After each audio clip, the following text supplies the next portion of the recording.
You are now listening to The Project. Where we stop at nothing to bring you the right facts on health, fitness, and psychology.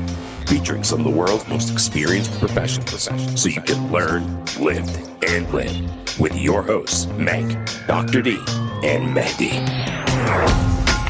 DJ is definitely not getting the social interaction that he needs as a 6-year-old. And he's missing out on that foundational piece. And I think that's the most important piece of education in school is having peers, learning from others, in sports is a big part of that too. The notion of active listening, it requires, I think, a presence. And conversations are not just simply verbal, they're also nonverbal. And so, your being or your presence is an important part of the conversation or the dialogue or the discussion, and it's missing. We really need to start addressing and recognizing that this anxiety is real for a lot of people. They don't know if they're safe still, even when they are vaccinated. Is this going to come back? Is this not going to come back? Because we've all been traumatized. This is a trauma. All this and more in today's episode. Hey everybody, welcome to this episode of The Project, Psyched with Dr. D, expats abroad. Really, we're just meshing a lot of it together today with a great guest that is joining us who has been in Kuwait for, Dr. Rawda, you've probably been here for a long time, ever since AUK opened, or as far as I can remember. Dr. Rawda, she's the president of AUK. She was my teacher for, I think, 3 or 4 different classes over the last few years of my AUK career. And Dr. Rawda, thank you for coming on the show. Thank you very much. It's a real honor to be with you, and it's great to actually see you after such a long time. And it's great actually to be with one of my colleagues, Dr. Dinka, on this particular program. So thanks a lot for the invitation. And I was giving you a compliment. I was saying, look how handsome he is now, and he's matured, and he's married. I was saying all these good things. I was one of the biggest troublemakers at AUK for a brief period of time. But Dr. Rawda, I actually have to thank you. You gave me a word that I have used for the past, 10 years, which is othering. I took a class with you, and it was a class that was based on othering people of other nationalities and people of other backgrounds. And it is a word that has always stuck with me in interviews, everything. I've always used that one word, and it is so important in my vocabulary, to be honest with you. So thank you. So you're very welcome, but I'm really intrigued. How do you use that particular term? Because that term and that definition has changed over time substantially, hasn't it? I can imagine. I mean, I always use it when I'm describing myself at times, and I'll say, people other me because I am of an Arab nation. The Kuwaitis will other me out because I'm half American, and the Americans will other me out because I'm half Kuwaiti, so I never really fit in. Dr. Rawda, much like you also, correct? You've got 2 different backgrounds too. That's correct. I'm German and German Arab. So, we walk in the same moccasins or in the same shoes. And, these kind of, I was a product of a mixed marriage back in the 1960s where these things were not as common as they are today. And so you are with one foot in a culture and with one foot out of a culture, and you sort of nowhere and everywhere. And this does create certain identity issues as you grow up. But I've learned, by experience or through experience, that space in between can actually be very empowering. And it prevents people from sort of trying to figure you out because you cannot be figured out because you are more or less an international. And that's a good space to be. And it's quite an interesting space to operate from within. So yes, but it takes a considerable, number of years, and it takes experience to make it work for oneself. And each person goes through different sort of changes and experiences. But at the end of it, it actually works out pretty well. Yes, and I think, I think even here in Kuwait, where with our students or even with clients I work with, it's like they are expats, but they were born and raised here and all their life lived here, and they even speak the Kuwaiti accent. And when they speak to you, you really think that they're Kuwaiti. And then you find out, no, they're either, Jordanian, Palestinian, Iraqis, whatever. And the idea is that they never know where they fit because technically this is their country, right? This is where they were born and they were raised, and this is the culture, and they've gone to school here. and they feel like they're totally fit, but then they're not, they're not nationals, and they don't have the passport to go along with it. So a lot of times with people I see, there's a little struggle with where do I fit? Like they can't go back home, especially nowadays with this COVID and a lot of changes in our policies. Like today I was having a talk with my daughter, and she's like, well, somebody asked her what you was raised in the US. And I'm like, well, but you were also raised in the US. She's like, no, Mom, I wasn't. I was born here. I was raised here. And I was like, oh yeah, you're right. Like I totally forget where automatically we say we're Americans. And she's like, no. So the idea is that she also is trying to, she's only 11 and she's trying to think like, okay, I never want to leave here. This is where I was raised, but I'm also, I know that I'm American. And it's like when you're a kid and trying to maneuver, it's such a challenge, I think. But for you, even more, because you were raised in Germany, right? Well, actually, I was raised in a considerable number of countries. So I was born in Germany. I was raised in part in Germany. I went to boarding school in Jerusalem, then went to boarding school in England, and then left after graduation, or pretty much after the second year of my university experience in England, to the United States. So, for me, the whole notion of nationality is rather fluid. And you identify yourself a person of the world rather than a person of one particular place. So there are no geographic restrictions. I think that you get used to sort of the nuances of different cultures and different ways of thinking. And you begin to sort of maneuver through these cultures in very interesting ways. In my experience, you become more a diplomat than anything else because you start to tap into the various cultural sensitivities of people and the way in which they were raised and what the cultural expectations are. So again, you don't particularly feel part of it, but you understand it. And I think understanding it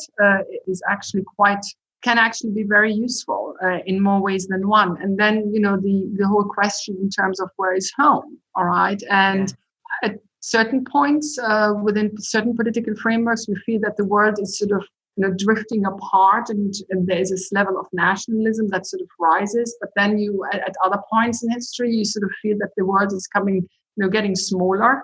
But I totally understand that. And I think children have a very hard time dealing with this. But as long as they understand that ultimately we're all human beings and that matters, irrespective of what your background is. But yes, I totally understand it. And I understand also these sort of identity conflicts and struggles that we go through. And I think it's never ending. It doesn't matter how hard you try. But the harder you try, the more complicated it becomes. So you just sort of take it one step at a time and you sort of live along. Or, maybe it's not a problem to say that, sometimes like when I'm talking to my friends in the US, I'm like, well, you Americans are this, you American. And my friend the other day, she's like, well, you're an American. And it's somehow like I said, being here for 16 years, I no longer, say, I'm American. I'll say, you guys do this, you guys do that. Like whenever they're saying, when you're coming back, I'm like, I'm not sure. Can I really manage? I'm 16 years of living here. So will I fit, guys? Are you not one of us? And I didn't know what to say. Under the COVID crisis, though, people with this sort of scattering of families all around the world, it sort of created a level of fear, because the ease of transportation was not available, and people became concerned. And again, these sort of existential questions were raised. Yes, okay, I work here, I have my friends here, yet my parents are over here, in another part of the world. So, where do I go, and where do I need to be within a pandemic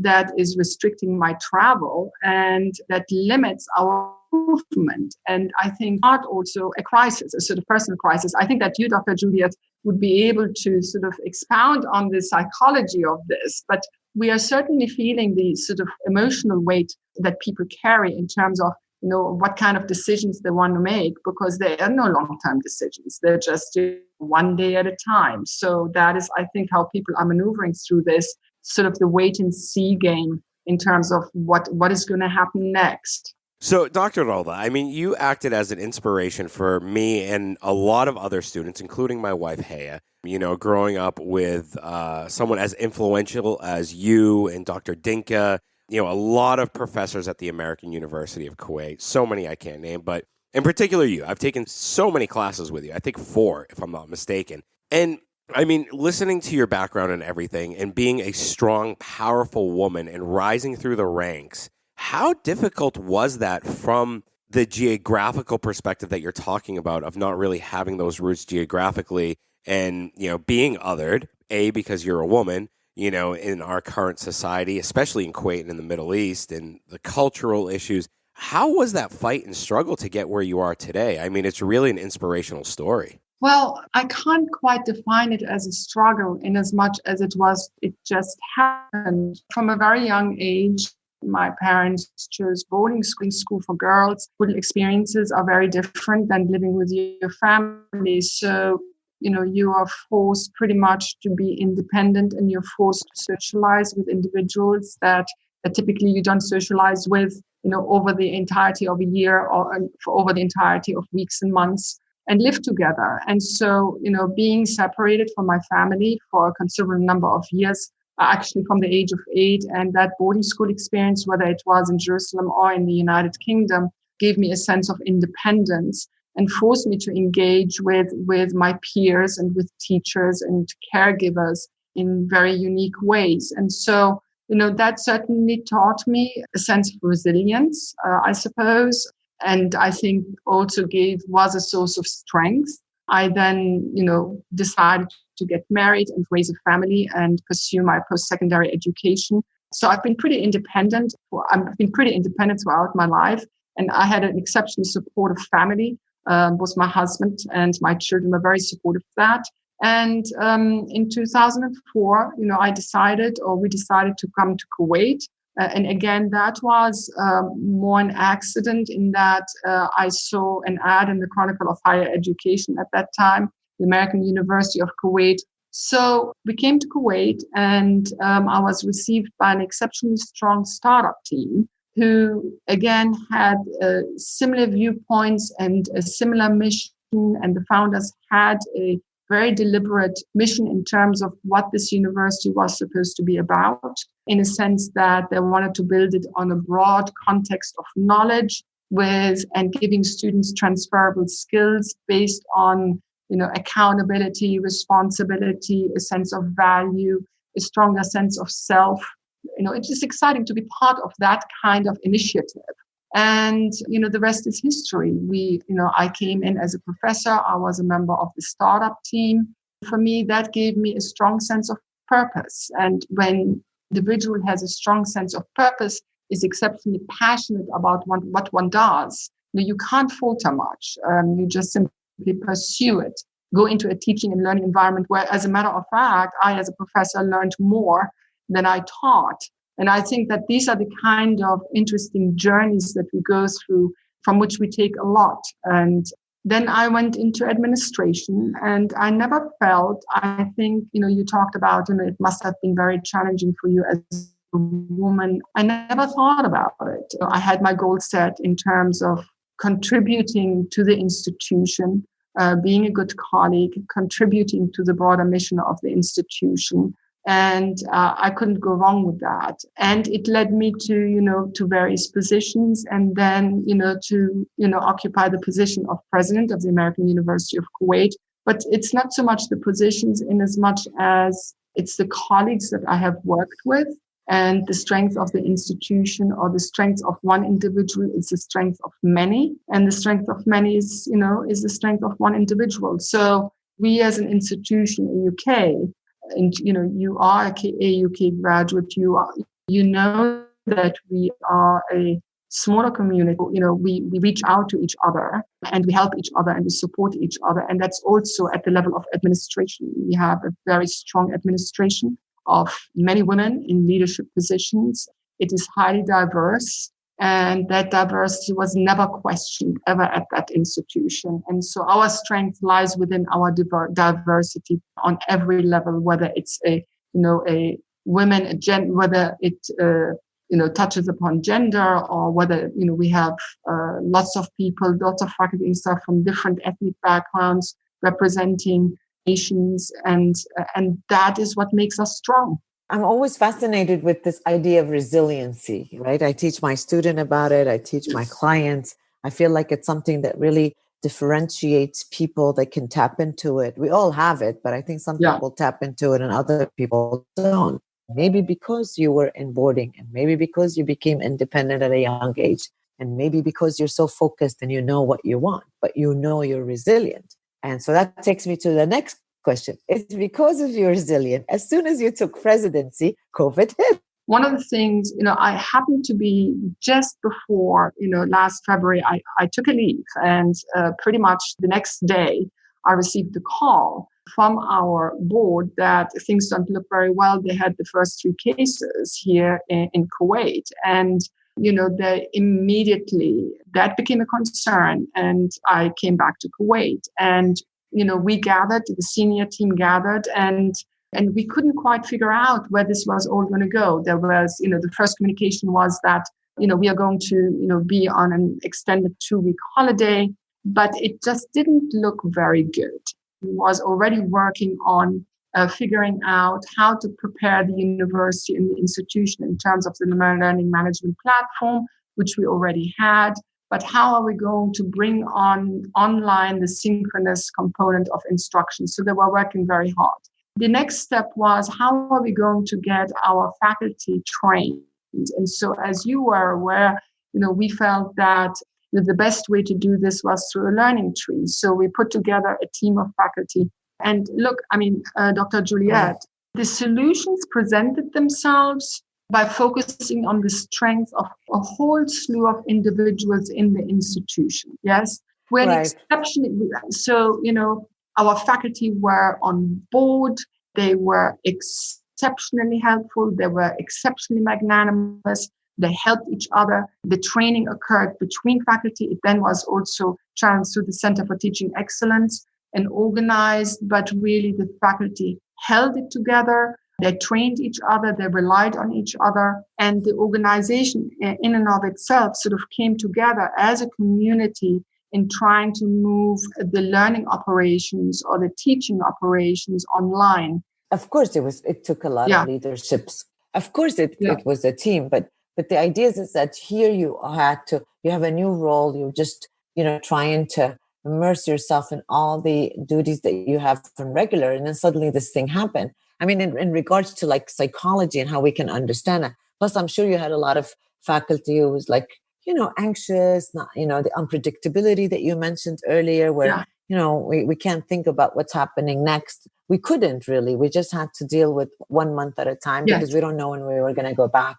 But I'm sure you heard a lot of people that were anxious. There were people probably wondering what's happening. And you have to be the person who was holding this institution together. Yes, it is a team, but you definitely, how do you deal with your stress? Like, what did you do in order for you to manage and be able to put steps together, think logically, don't become emotional? What helped you? Actually, tapping into my own emotions, I feared it. Yes. So you have to own your fear. Ultimately, I'm also a human being. And so fear of not being, the fear of the situation, the fear for your own family, it makes you empathetic to what others are going through. Okay.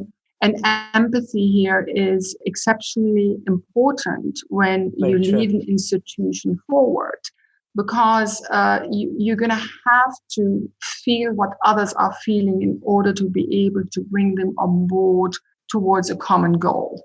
All right. So in my particular case, I put everything on the back burner in terms of, having to deal with my own fears and questions and sort of really focus in service of the institution. Because ultimately, when you are leading any kind of organization, institution, the position of itself requires that first and foremost, you are in service of an institution or an organization, and your primary responsibility is your family, and your family becomes then that institution and the people that work. So you provide the same kind of support and problem-solving skills that you would provide for your own. Yes. And so there is no distinction. So if you can imagine, sort of from my vantage point, AUK, the length that I've been at AUK, the sense of community that is there, it is my family. So you take ownership of that. Yes. And so you want your family to move forward You want your family to be safe. So I think that is from where I derived my strength, and also from my colleagues, obviously, who all participated in their various different capacities. Yes. Now, also behind the scenes, of course, you're going to have to deal with, individuals who really, some of them were sick, others had lost family members, others were worried. So there are a whole slew of things. But I think that when you start to individualize, we have to individualize these interactions. We wanted to make sure that each person was taken care of. Whether or not we did a good job, that remains to be seen. But by and large, it was all hands on deck, whether it was in terms of supporting students or supporting our colleagues or families of colleagues, and ensuring that everybody was safe. Everybody had the tools to do what they needed to do and then move forward during very uncertain times. And as you can imagine, the information that was shared with us, the global situation made it tenuous at best. But I think that as a community, I think we did exceptionally well. And the team spirit, I know that there were ups, that there were certain situations where really people started to lose hope. But I think by and large, people have gotten used to understanding where we're going, what we're doing. We've very quickly put into place resources that people could tap into almost 24 hours around the clock. And then, you sort of sit back and then you try to think, what has just happened? Because it seems so surreal and yet it is so real. Yes. Yeah. And I would have to lie to say that there were times where, I personally felt, a level of exhaustion and almost depression in the sense that, when is this going to end? When can we come back? But I think that we've sort of weathered the storm.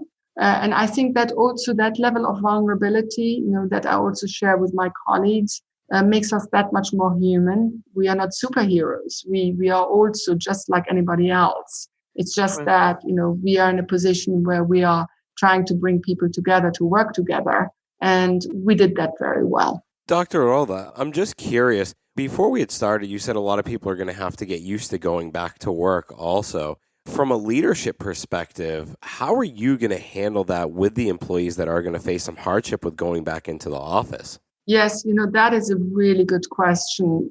There were certain terms of whether we wanted to have our staff back onto campus and our faculty back on campus to teach their courses from their offices. We had readied the offices for teaching to sort of kind of professionalize, take the teaching out from their homes into the offices, to provide them also a professional space.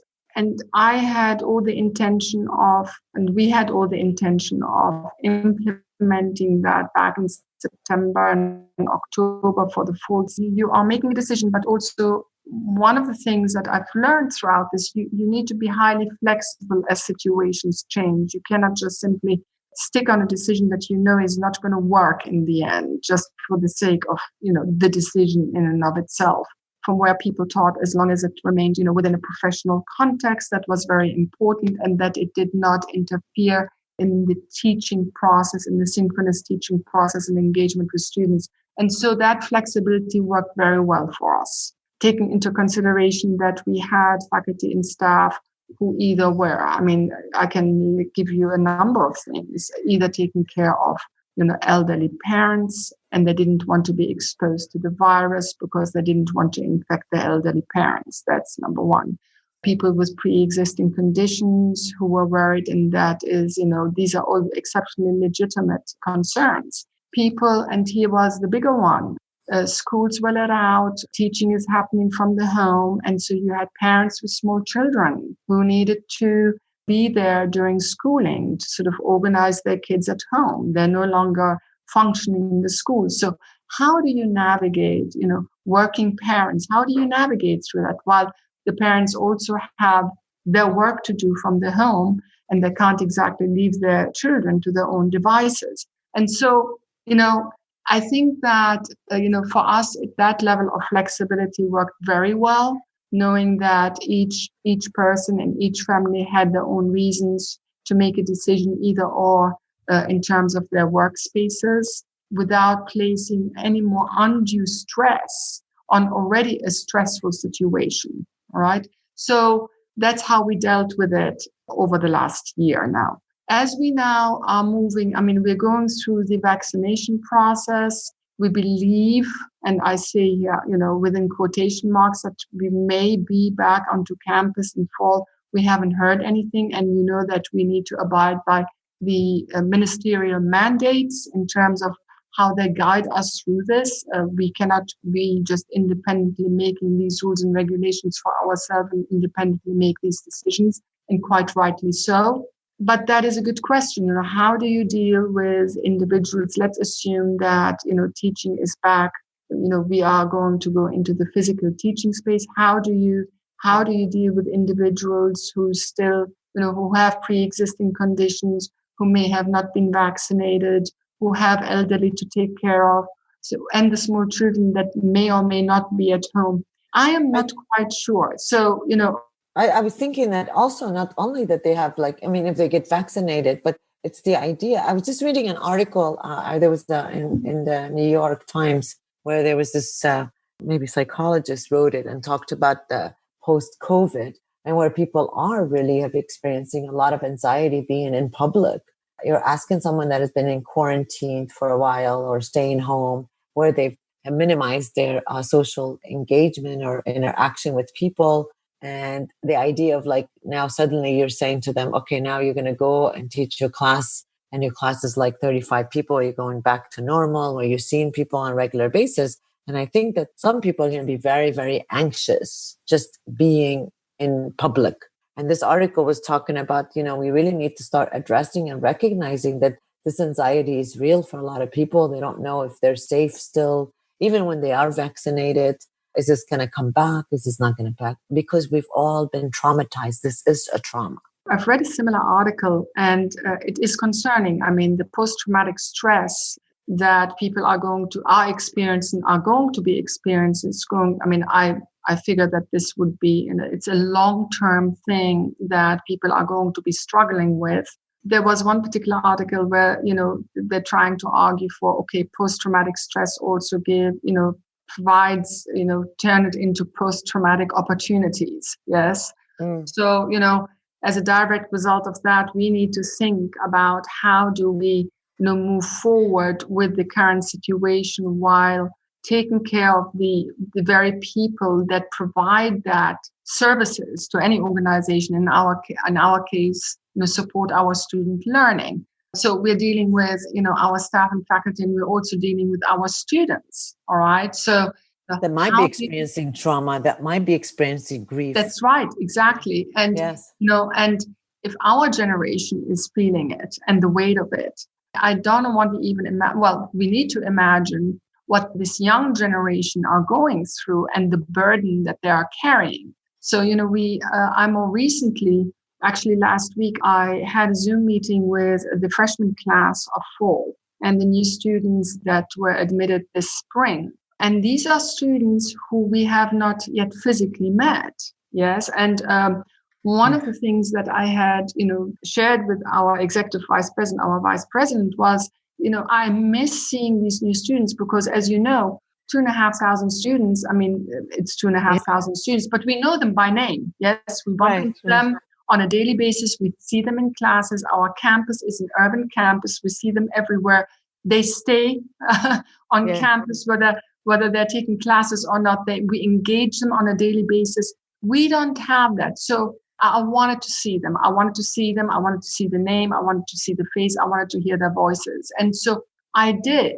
And the question that was raised, that as a matter of, is sort of the internal question, is what is it going to look like do we have to relearn what it means to be back on campus? Yeah, that's a good question. And what does that mean? How ready are we? And do we need to have a readiness plan? And what is that readiness plan going to look like? Is it going to be smaller classes? Is it different kind of engagement of students? Do we have to relearn how to be in physical proximity with each other? Yes.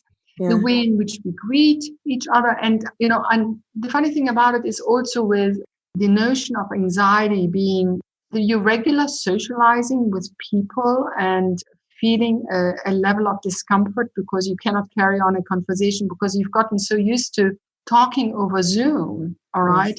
But then I've also heard the other side of it, in that we've had so many Zoom meetings with each other and colleagues where, virtual meetings where you become, exhausted. They call it Zoom exhaustion. But the fact that you're doing it electronically or virtually, it takes away from the conversation one way or another when you're continuously looking at yourself with other people, all right, electronically. There is that, I'm not quite sure how to express this, but there is this sort of, it's funny when you don't have it, you notice it, but you have it, you don't think about it. I call it the sort of soulfulness of the conversation. Yeah, I was just telling Mahdi last week there was an article from Stanford, which I'll do a podcast, Mahdi and I, and talk about it. But the author kind of recognized four variables of why this is Zoom, a toxicology. I don't know, he called it like overindulging in Zoom. And why are we exhausted when we're, because I always wonder, usually I talk all day. I talk a lot anyways. Why is it that when I'm doing my Zoom classes or I see everyone on Zoom, by the end of the day, I feel so exhausted? And so anyways, there was several variables that this author talked about. One of them he was mentioning, which I thought was interesting, which is something what you're saying, is that when we have conversation, like when you and I are talking or when we're talking in real life, I don't have to see my face. Neither do you have to see your face. So that's right. But seeing our face, which, the author was giving us some hints of what you can actually turn your face out. They can see you, but you don't have to see your face. But I never really realized how looking at my own self could be another reason why I'm exhausted, because I'm constantly, you're looking at yourself, you're criticizing. Am I speaking okay? Am I not? Like having this mirror reflection 24 hours that you're walking or talking or whatever, which we don't do in real life. So that's one of the reasons why we're exhausted. Yeah. And I think that the notion of active listening, right? It requires, I think, a presence. And conversations are not just simply verbal, they're also nonverbal. And so, your being or your presence is an important part of the conversation or the dialogue or the discussion. And it's missing, yes, so that I go to campus and I do meet people, obviously, abiding by the social distancing rules and all the various precautionary measures that we take. But a lot of my colleagues have said, it is so good to be actually sitting in an office and being able to physically engage in conversation. The presence gives it a completely, entirely different meaning. Whereas, some of these Zoom conversations can be so subject to different nuances and misinterpretations or different interpretations than what it is originally intended to be. So I've heard a lot, but what it tells me is that ultimately we are social beings, aren't we? And so, the notion of being together, physically together as a community is exceptionally important. Someone said, more recently, so what do you think of online education? I said, well, it may work for some who want to take classes at a distance. It's very convenient. Certainly some courses can be done and operated that way. But for our institution, what makes our institution so unique is actually the presence of people.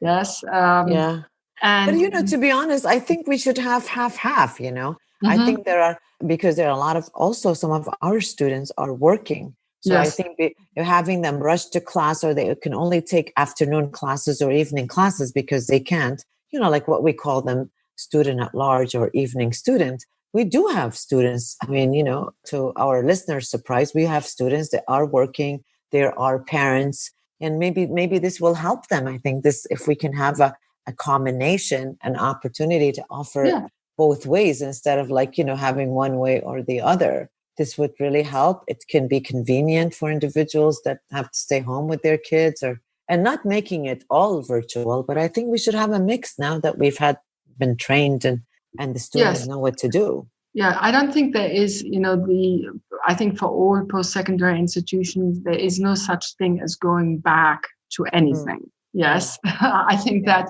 if it had happened for 2 or 3 weeks or for a month, yes, you can talk about going back to anything. At this point in time, we need to evolve.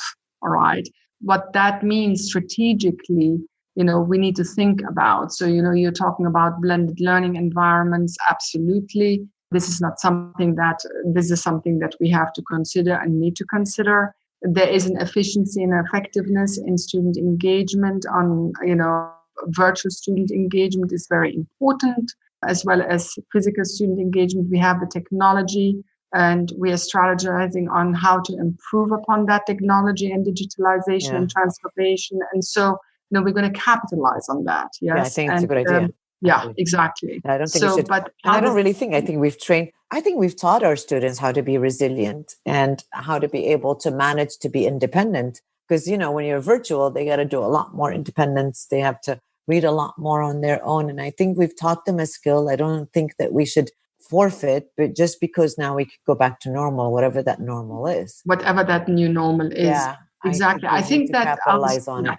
Yeah, I think that, online instruction, at least the way in which we did it, was much more intense. Yeah. And required tremendous amount of effort on both sides. Yes. Yeah. And a level of independence on the part of the students. They quickly had to learn. It's easier to sort of be able to sit in faculty offices and, have that conversation and re-explanation and so on and so forth. It is now, efficiency is the sort of norm. And so everybody had to re-educate themselves in terms of how that gets done. So I don't foresee us going back to the way in which things were, and we shouldn't. I think we need to capitalize on our technology, on our new experiences, and just simply go from there. Absolutely. Yeah. I know you're both educators, and I totally understand that. But being a parent and not an educator and having a 6-year-old son who is literally missing out on the foundational pieces of his life and his development. I think, Dr. D, I learned in one of your classes that the most malleable a child is from the age of 4 to about 9 or 10. And that's when they pick up a lot of skills like language skills and everything. And right now, I mean, as a parent, I'm looking at this from two perspectives. One, DJ is definitely not getting the social interaction that he needs as a 6-year-old. And he's missing out on that foundational piece. And I think that's the most important piece of education in school is having peers, learning from others, and sports is a big part of that too. And Dr. Rawda at UK has always had a great sports program too. And I think that's an integral piece to creating a well-rounded student. And the second part is the financial piece. As a parent, I'm looking at this saying, okay, I'm paying pretty much the same fees that I was paying pre-COVID, and I'm not getting the actual benefit. Now, it's different for a college student because they are more mature and everything, but for the younger students, for the younger kids, it's life going back to normal is, in my opinion, as a parent, so important for these kids because I can't imagine a world with kids growing up with teachers on a computer. It's just so impersonable, and I think it's going to lead to a lot of societal issues that we're going to face later. And we still don't know what the aftermath in 10 years is going to be for most of these kids. Yeah. So what are your thoughts? What are both of your thoughts as educators? Because it's easy for me to sit here and complain as a parent versus you, the educators, who have to set up these systems so that kids and, college students do get the best education possible. I have grandchildren, and the grandchildren are pretty much 8. Well, actually, the oldest one is 7, 4, and 2. And the 7-year-old, and my daughter is expressing exactly the same sentiment, and I'm hearing it all over, as a matter of fact, that she feels that her daughters are missing out on the social interaction that was so important and critical when sending them to school, maybe preschool or first or second or third grade. She feels, I'm just simply going to quote her. She says, I feel so sorry for my children that they're missing out on all the notion of being with friends, with sleepovers, going out to the playground without having to think that they may be touching things that may harm them or bring harm to others in the household. Yes. And the kind of going back to school movement, I think, is a motivator for, please normalize the lives of our children in a sense that, they can grow up, emotionally and socially well adjusted, especially during these formative years. I cannot imagine what the consequences of this is, but I do know that Dr. Juliet, in your particular field, I think psychologists and psychiatrists and counselors are all grappling with the idea, they're trying to figure out, what next? How do you deal with some of these, suddenly overnight, students or kids were not permitted to go back to school, and they pretty much had to learn how to operate and how to socialize online. And what does that mean? So, Mahdi, although you tell me that I'm an educator, I am also at a loss in terms of what that would mean for us in the future and what we need to do as educators to sort of pick up the pieces and move forward. But there's one thing that I do know: we need to quickly adapt, change, and figure something out. In other words, time is not on our side because, as the year passes, things need to be put in place when children come back to school. How are you going to deal with some of the trauma that these children went through? How do you re-socialize them? How do you teach them how to be with friends and peers? Something that we had taken for granted in the past, that this sort of happens naturally as you school children and they play with their neighbor children and they engage other children, whether on the playground or in sports events or ballet classes or football classes or soccer classes or art classes. That it hasn't happened for a year. What does that mean? So, Dr. Juliet, you're right. I do think, you're right. And, you guys, and even you, Mahdi, with DJ, it's true. He has missed out a whole year and he hasn't had a lot of opportunity. And we have to be ready to really kind of embrace that he's going to have a lot more anxiety when he goes. And I think there's a lot of research that says, and we know that kids have become more depressed, they've become more suicidal being at home, they feel isolated, their anxiety is increasing. And I see that, in my clinical work, and I also can see it with my students when they're talking about how anxious they've been, or they've been sick, or they've been missing out in classes. And I know, and this is the fact of life. How are we going to make, DJ is never going to make up all this year that he has missed out, but we're hoping that through time and through the right support that we can give our kids or our students the ability to be able to immerse themselves.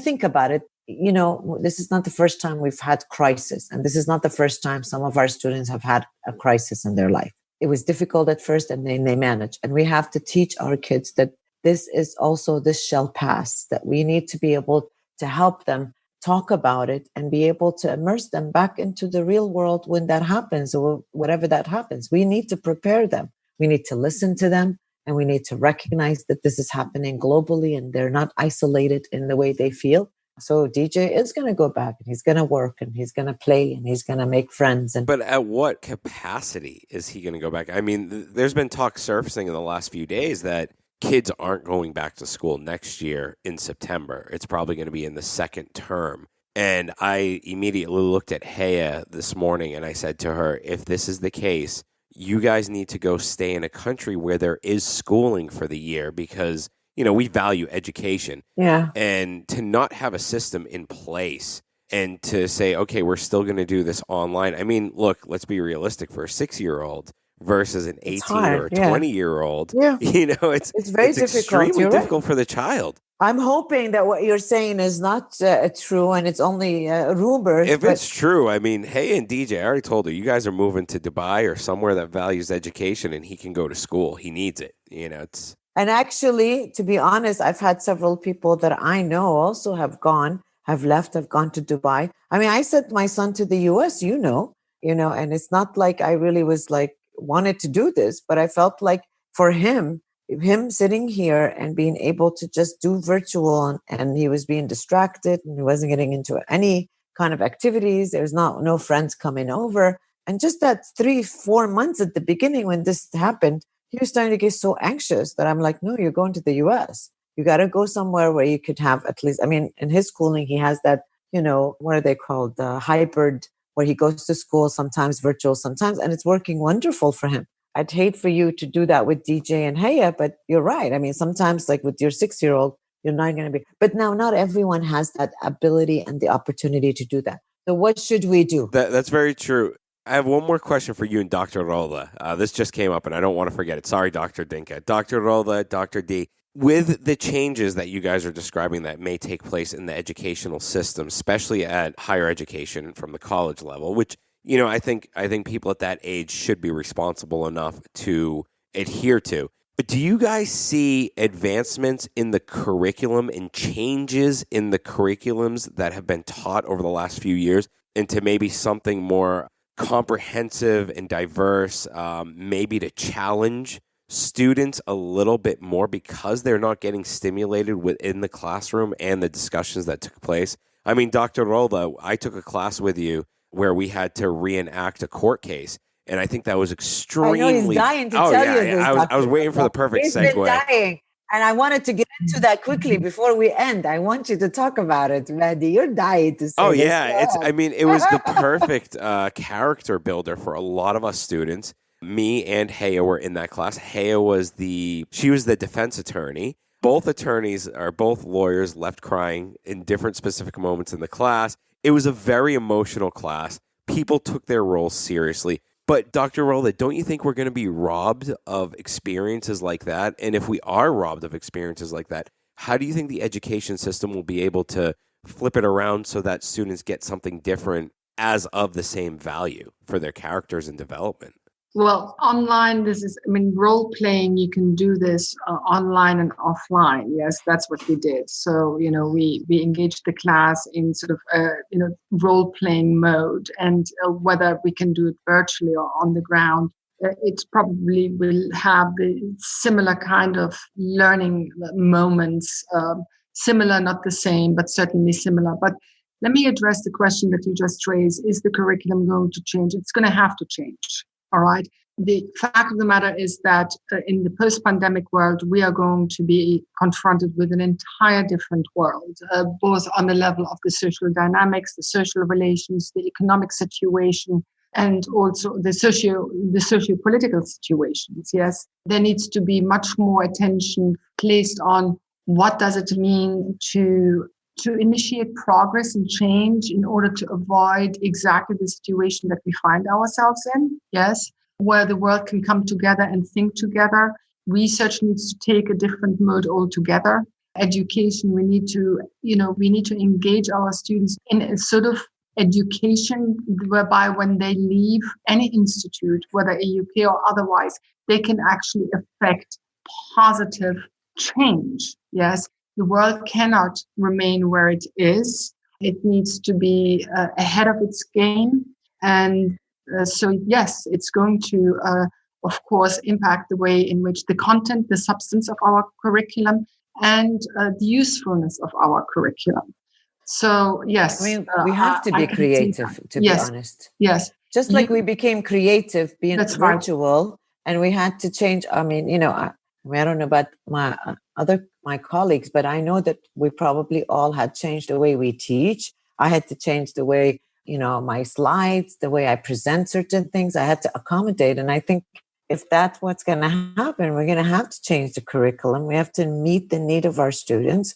And if that requires, I don't really think that you can do role playing. In social psychology, we talk about Zimbardo prison experiment, and we talk about all these like experiments that sometimes we enact, and they do presentation, and we'll do the best we can. I mean, I know, Mehdi, this is not the answer that you were looking, or how can we get DJ to adopt? How can I get Larson to get, adopting? I just think that maybe this is not, the answer for all, but I think it's going to make DJ a stronger person. He's going to remember that in time of his life, there was a pandemic, and this is how we survived. Just like kids that have grown in wars, and kids that are grown in poverty lands, and, they develop something that makes them, you're never going to make up for those developmental years, but you are going to be able to learn that there's something that's going to come good out of it. And that's how I look at it. I know it's hard, and I know that we all don't want to live the way we're living. And if we have to stay another semester, I don't know what I'll do with myself. I think I'm going to cry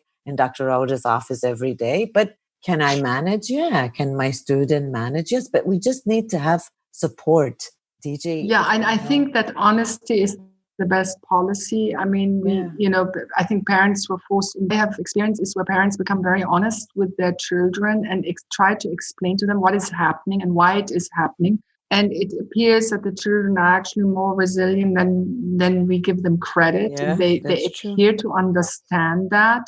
But I think that it's an experience that they will go through. They've sort of termed this Generation C. I hate myself. I'm not very keen on, giving generations, different sort of acronyms and terminologies. But so, people are thinking about, what to do next. And there's a lot of research that's coming out in terms of how we need to behave. But I think that for the time being is that honesty is the best policy with our children. Explain to them what we're going through, why we're doing what we're doing, and that things will get better. And being the eternal romantic, yeah, exactly. There is a light at the end of the tunnel. And you know what? And and it's okay to tell parents that I don't have a problem telling my kids, look, I don't know either, and yes, I'm anxious, and yes, I'm vulnerable. And I mean, I think sometimes, like with parents that I work with, it's like they don't want to look like they're weak or vulnerable in front of their kids. That they want to have the right answers, and that's not the way to do it right now. That doesn't work. Just admit that you're anxious. Admit that I don't know what's going to happen. But we'll figure it out. I mean, that's something I say all the time. And I teach people, you'll figure it out. You're not going to figure it out now, but you will figure it out. And that's the way. That's what families there. And academically, this is why we have, teams, and we have supportive administrations. And so that way, everyone knows that we're all going through the same thing. This is what's good about it. The one thing I find to be good is that it doesn't matter what country you live in, they're all experiencing similar psychological and physical symptoms. And for me, that's in a way that helps me recognize, okay, well, I'm not isolated. So we don't have the answer for DJ, but I'm more than willing to babysit him if you ever want that. I'd appreciate that. But we'll take it to Dr. Rawda's house. Mahdi, yeah, but something, Mahdi, let's also place it within context. Okay, this is a pandemic that everybody is feeling, but under ordinary circumstances, I mean, let me give you, a comparison. On a daily basis, 20,000 children die of hunger on a daily basis. 100%. Yeah. Now, we don't talk much about it, but that is a huge number, all right? They die of hunger. And so the general public doesn't feel it. We don't have a conversation about it, but that is all absolutely, it's a global tragedy that, in the 21st century, we're still dealing with something like that. So, in contrast, we are doing okay. Some people are doing better than others. And, in one way or another, we hold on to the notion that we are okay. We count our blessings. And I think that, appreciating what we have at the moment and then sort of moving forward may be also a good way of, setting it within context. So that we don't get overly depressed about our own situation that we find ourselves in, relatively speaking to other people's problems and issues in other countries' issues.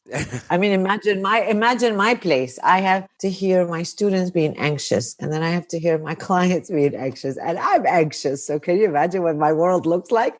Well, look, you guys got to come out to Wafra for a barbecue one day. And I agree with you, Dr. Rawda. Like, I thank God every day that we do have certain privileges that most don't have. Yeah. I thank God that, I'd started building my house 3 or 4 years ago. And, it was dumb luck that I was able to get land and, loans and everything that the government provided. And the first lockdown happened. I looked at Hay and I said, we need to get another loan and finish this house, because if another lockdown happens, I want to have the space in Wafra, which is pretty much the middle of the desert, to have some freedom. And out here, unlike you guys in the city, I mean, I can go outside at, 6, 7 o'clock at night and go for a walk in my neighborhood. Yeah. There's not a person to be seen for miles. And, I appreciate that. I appreciate the fact that my son can go outside and play in the sand, ride his bike in the street, and do these things right now because, unfortunately, we are in a global pandemic. People aren't out as much. Things aren't getting done.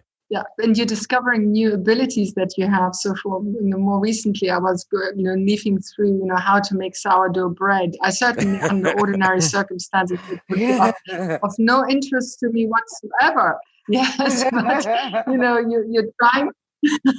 Yeah. So, discover we're our discovering talents. ourselves now. Yeah, exactly. That's very true. 100%. And that's the beauty of it. Like, and some people look at this as a troubling time. I look at this at a time where I want DJ to look back and say, I had a lot of time with my dad. I had a great time with him. See? We wake up That's together. right. We That's eat right. breakfast together. We walk the dog together. That's right. He works out with me. Yep. And Dr. D, you'd be proud of this. Before I'd work out, I get in my zone. And I would see DJ, Haya, my mother, everybody that's around as an annoyance, whereas now I'm starting to embrace it and, getting my son to work out with me. And, it's fun. And I'm happy that he's going to remember this time. Yep. And it's going to overshadow the bad parts of it. So exactly. And that's what I was saying is that there are some things that we've given us quality time with our kids, or it has definitely for me, it made me stop a little bit and don't have to run around and do this and do that. And life has a different perspective and I don't have to worry about anything and I don't have the answers for anything and it's okay. While before I felt like, no, I got to say this the right thing. I got to do this. I don't. I'm just like, okay, whatever. Things will work out. And I truly believe that. So yeah, and things will get better. Well, things will, we always come out of these situations, stronger, hopefully, and better. And I hope, though, history always has a way of repeating itself, but that this time around, that humanity understands that cannot be repeated. So, pre-crisis management prevention rather than, is better than an ounce of cure. So, hopefully we've learned our lesson. Yes, hopefully. That's true. Inshallah. Well, thank you so much, Dr. Rawda. Thank you. It was great. Us a lot of your time. Thank you. Thank you again. And it was lovely speaking to you. And it was lovely seeing you, Mahdi. And I wish you all the best. I know 100%. I can't wait to come and visit you once things cool down at the office, inshallah, sometime soon. Inshallah. I'll definitely bring DJ. I'm sure you and Dr. D remember me and Haya walking around campus as two young students. And who would have thought that we would have gotten married, right after college and, still be together with, a beautiful young 6-year-old right now. He's gorgeous. Dr. Rawda, you have to see DJ. Hopefully he'll be roaming around the corridors of AUK someday. Yes, hopefully. And will certainly make us feel our age. Yeah, definitely. Well, thank you so much, Dr. Rawda. Thank you. You're very welcome. Thank you very much, Dr. Juliet. Thank you very much, Mahdi, and my regards to your family. Thank you. Thanks for listening to this episode. If you enjoyed it, please head over to iTunes to subscribe, rate, and leave a review. You can also find us on Instagram at The Project Thank You, and join us next time.